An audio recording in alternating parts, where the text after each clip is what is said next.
Le chaos règne dans les rues de Mexico cette semaine alors que les citoyens font la queue pendant des kilomètres pour remplir leur réservoir d'essence.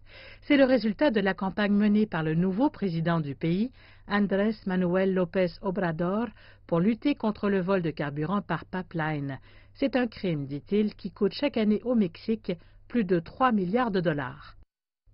Nous sommes intervenus et nous contrôlons déjà les pipelines et la distribution sera progressivement mise en place. Il s'agit de contrôler les canalisations tout en maintenant l'approvisionnement.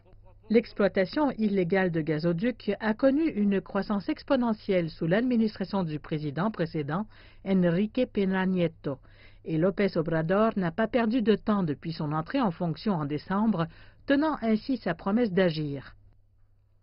Le plan du président pour lutter contre le vol inclut la mise en place d'escortes militaires pour les camions de carburant et la fermeture des pipelines Pemex, tandis que la société cherche des moyens d'empêcher les cartels de siphonner du gaz.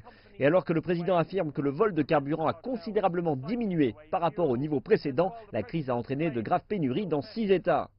Aux stations-service de Mexico, les automobilistes attendent pendant des heures, certains poussant même leur véhicule jusqu'à la pompe.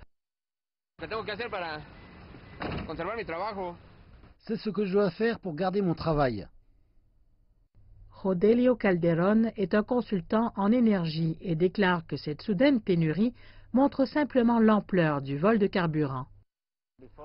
Avant que la stratégie ne soit mise en ligne, nous avions du carburant légal et illégal, et des deux, personne ne sait quel pourcentage. Alors maintenant, si le gouvernement ferme tout et administre les oléoducs, nous avons beaucoup moins de carburant illégal, mais nous avons toujours la même demande. Malgré la pénurie actuelle et les conséquences que cela occasionne, la stratégie bénéficie du soutien de nombreux acteurs du secteur des carburants. Le vol de carburant a un impact sur l'économie nationale et nous sommes favorables à l'adoption de ces mesures. Bien sûr, ceci en est la conséquence, mais cela en vaut la peine. La plupart des Mexicains ont également déclaré qu'ils soutenaient l'offensive du président López Obrador contre le carburant vendu sur le marché noir.